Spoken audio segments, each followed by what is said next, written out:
Namaskar. Welcome to another episode of In Conversation by Advisor Coach. Today in conversation, our guest is Ms. Suranjana Borthakur, Head Distribution with Mirae Asset Mutual Fund. Welcome, Suranjana, to In Conversation by Advisor Coach today. Thank you so much, Surain, and thank you for having me as a part of this conversation. Totally our pleasure. Totally our pleasure. So, Suranjana, Head of Distribution with Mirae Asset. So, what are your thoughts in deepening the footprints for the distribution for Mirae Asset? And in particularly, the distribution going in a very digital format today, the world almost becoming a very phygital approach. So what are your thoughts around that? Today, we at Mirae Asset, we're actually present in about 21 locations. And with these 21 locations, if you look at the market AUM, we cover about 75% of the AUM.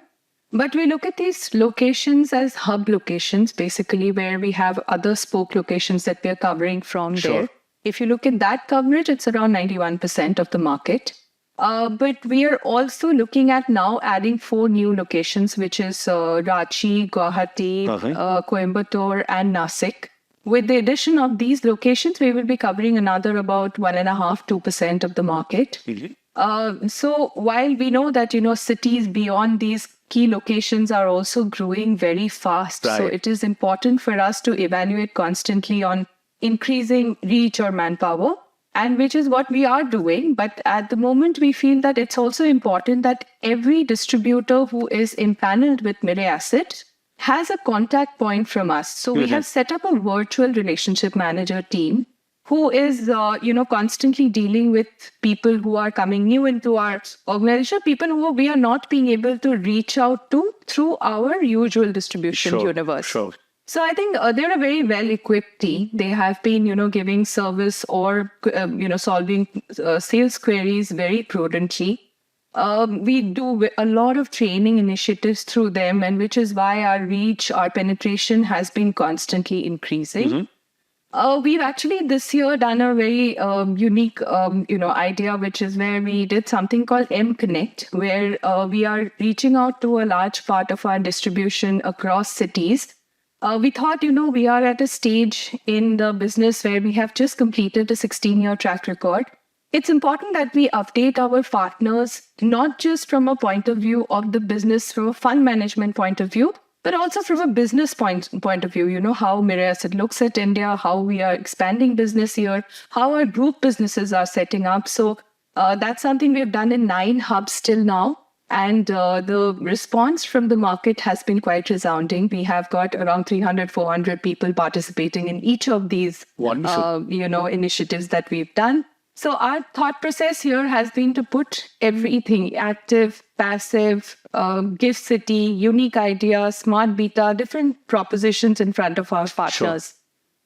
We also look at this phase where, this is actually apart from all the trainings and events that we do with our partners. We're also looking at, our bank, ND, wealth setups, where we can do enhanced engagements. Trainings is one part of it, but I think client events is something also we are working on very actively. For your second part of the question, I think, the industry, the way it has been moving, obviously, after COVID, a lot of new investors came in, which is where I think we were around 2 crore investors, unique investors before COVID. And today we are almost touching 5 crores. 4.91. Yeah. So I think that's increasing. And what has also happened is probably the digital landscape of the industry has been evolving. Absolutely. And digital distribution has played a very important role in this. And I think it's only about people who are coming in new are more digitally savvy, are using more apps, and therefore they are getting more comfortable using and starting their journey. But I believe that when investment or the commitment from the investor is smaller in size, I think they're okay with going only digital. But maybe once the commitment becomes a little larger, maybe they need advice, they need help, they need hand-holding. Right. I see in a lot of these, investor education programs that we do that investors are constantly looking for help from someone. They want to know who is the best advisor.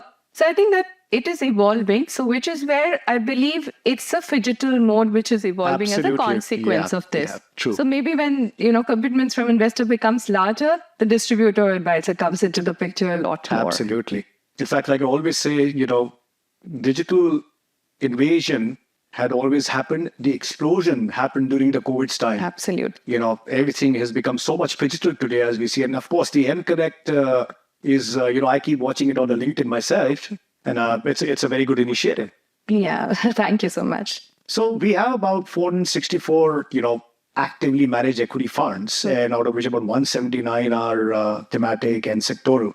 So we've seen a splurge of thematic funds, sectoral funds, NFOs which have come in. So I just wanted to hear your opinion in terms of what do you believe of so many thematic sectoral funds coming in? Any particular asset class which you believe in the current market situation should be focused on more? Or is there any thematic fund in particular which you believe is a good choice as well? Yeah.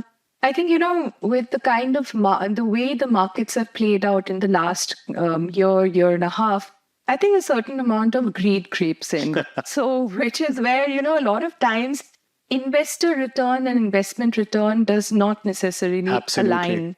And which is where I think it's important that, that chasing doesn't happen to a very large extent. True. See, thematic funds obviously have a very important role to play in an investor's portfolio, but it's not about loading up too much because that can really go sour. A lot of times what happens is, when new products come in or NFOs come in, a lot of new investors come into the industry, and which is where it's very important to give them a good experience. Yes. Too much of these thematic products and a completely new customer may not play out very well in the long term. Yeah, and some of the first-time investors are getting into thematic funds. Yeah, exactly. So which is a little bit, important for the distribution universe to probably call out that risk. I think if you look at, categories in terms of if you look at us as Mirae Asset, we actually look at long-term decadal themes. We look at themes which are not just very small, sectoral bets, but also very large themes which are playing out structurally in India. Sure. We, in fact, have 3 funds today. One is our consumption fund, which is called the Great Consumer Fund, which is a 13-year-old track record.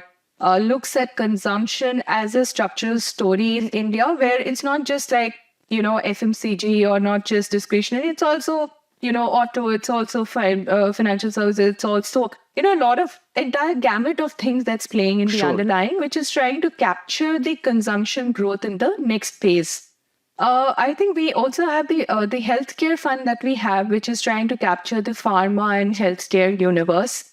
We also have a fund which is basically trying to look at the entire, pharma and healthcare universe, which is evolving very quickly in India. Within this, we also have a banking financial fund, which is also looking at financial services as a whole. So themes which are basically broad-based. While all these 3 themes look quite good at this point in time, but I would say that consumption as a basket actually looks very promising for the next leg of growth that is happening in India. I think consumption is also, broad-based recovery, which is yet to play out, which is why important to probably look at a product like that. I would also think that, in the equity space, what has happened is because mid and small cap has done exponentially well, suddenly that's got a little loaded up in portfolios, which is why maybe time to look a little bit more prudently towards the large cap segment. True. Yeah. But when you look at a time frame of 3 to 5 years, probably having enough participation of mid and small is important from a client point of view. We think multi-cap, flexi-cap, large and mid-cap, these are very good categories to look at this point in time. I also think that, probably hybrid is a segment as a fund house we feel is very well placed, for the risk conscious investor, if you say. Absolutely. Because somehow, because of the mid and small, the hybrid as a category is slightly taken up, backseat a little. Yeah. Sort of a thing. Very good time to relook at that, because that risk conscious investor can actually get in as per their risk appetite and return expectation. There are various categories of hybrid, so you just pick one of what suits you well. But also important is, I think, a lot of times between asset classes to reallocate in these times, there is a taxation incidence for a client. In hybrid, that's a solution. That's something that actually takes care of that requirement. In fact, even from an investor point of view or a distributor point of view, I feel hybrid funds really help you to manage that, the behavioral aspect of the client very well. Absolutely. So I think there's a category which probably is making a lot of sense at this point in time. I totally agree. And if you look at, from our current GDP per capita of $2,600 and Yeah. moving to, let's say, 4,000 by 2030, Yeah. consumption is the theme. Absolutely. What you just mentioned. Yeah. And absolutely, and I think hybrid as a category must be a part of portfolio allocation at all points of time. It should not be done. The markets are not doing well, clients Yeah. are going to look at that. Yeah, And yeah. very rightly said that, the portfolio quite balances itself. So taxation is quite taken care within the portfolio Yes. itself. So the extension of my next question is, Mirae Asset is a perfect blend of active and passive funds. Yeah. So what do you believe that will these two categories coexist in India? Yeah, I think, what happens in our industry is there is a disproportionate amount of debate probably happens about active versus passive. We definitely feel that, what happens in active is the categories are very, very clearly defined. Yes. So there is that much of innovation that you can do in the product, unless you're going through like quant models, etc. That's a Right. different thing. But when you come into the passive segment, there is a lot of innovation because the definitions are not very tight knit. True. So you can do so much more innovation there, which is why probably the proliferation of the number of products in passive has been a lot more. Right. So I think both have their role in the portfolio. I think in active and passive, like in a core portfolio, let's say, when you look at a combination of active and passive, maybe you can look at a passive from a point of view of low cost, but maybe combination solution products. I'll give you an example. We have a product called Equity Allocator. What it does is it's a very simple fund of fund, which feeds into 3 underlying ETFs, Nifty 50, Next 50, and Midcap 150. What it does is it's basically reallocating between all 3 segments Right. and just giving you a solution to invest into the 250 universe. So when you put certain large cap or mid cap or multi-cap funds in the active portfolio, along with that, you put a low-cost solution product like Right. this, it can actually complement very well because the cost itself takes care Yes, of a lot it of does. this thing, Yeah. outperformance. But I think it's also like maybe, like a total market index is again something very interesting to look at from a core portfolio point of view. We are becoming, India as an economy is becoming more significant in the global scheme of things. Right. So interesting to look at that. But in the satellite part of the portfolio, if you see, there are so many ideas now which are coming in the passive space. But within that, probably looking at more, like for example, there are certain indexes which we have curated and created. Yes. So we've created India's first EV index, which we created an ETF as well as fund. We are actually also, we've created India's first manufacturing index. So these are absolutely, curated products. We are also looking at the smart beta universe for, creating these specialized products. We, in fact, created a product in the mid and small cap universe, which is a mid and small cap fund, which is not a category which is there in active side. This combination is again unique, but we look at factors not just to shortlist the stocks, but we look at it from a point of view of it helping us to create that curated 100 stock basket. Sure. It's a completely role-based thing, so it leaves any doubt out of the picture. So it's very, I would say very driven by a sort of thought which is put into the product in terms of curating those Right, stocks. right. So I think that's a way of looking at passive also, that look at core products or active products from a core portfolio point of view with a combination of a more broad-based Right, product. But in passive, all the innovation, all the satellite portfolio where you can add that advisors alpha, you can look at those True, products true, from that yeah. point of view. Yeah, often there's a debate on, there's a competing competition between the active and the passive. I don't think there's any competition at all. Yeah. The both will coexist Yeah. because India is a very open market. Like we just said, about 4.91 crore of unique PAN investors available. With over 70 crore PAN card issued in our country. Look at the space which is there to open up. Absolutely. Absolutely. So, Suranjana, do you believe that the women in India have reached their financial independence? Have you reached that goal yet? I would say if there is a goal, we are a little far from it right now. Yes, we are. There are a lot more investors, women who are coming into, the investment universe. They are getting more open to ideas. I think it's very important to note that, how things have been shaping up for our country. It's also to do a lot with how we have evolved as a country, how we look at women taking up this responsibility. I think what is important, which I keep pointing out everywhere, is not the number of investors. Number of investors are increasing, yes. So, in fact, there was a report from CRISIL which said that I think the number of folios as a percentage of total folios for women, that's not changed too much. But the quantum of investment, the AUM, which was 15% in 2017, has now grown to about 21%. Okay. So that has happened. But what is more important is the fact that the trends need to change, because a lot of times women may have invested, but the investment decision is not theirs. That's right. Somebody else is doing it. So it's their husband or the father or the brother, some male member of the family, because somehow finance is mostly looked at as a man's job. So that needs to change. I see a very interesting, the change is happening, and I feel there's one thing that I'm noting is probably a lot more women advisors are coming into the picture, That's true. In fact, one of the... I think that's a very, very good, sign. Yeah, a very good sign. And I'll tell you, one of the senior most, lady advisors in Bombay told me about this, that whenever she makes sure that, whenever there's a large decision which is happening for an investor, she makes sure that the family, the wife, or the women of the household are actually involved in the decision making.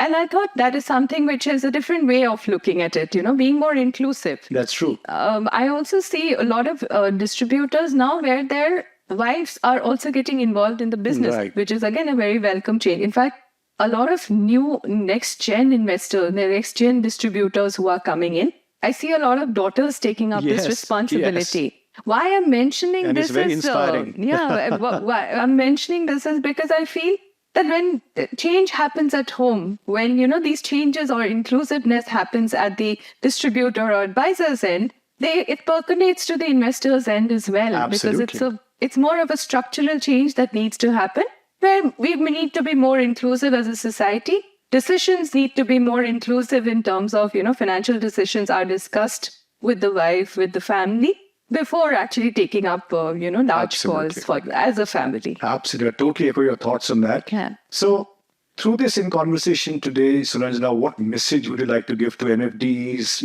advisors, investors about Mirae Asset? Yeah.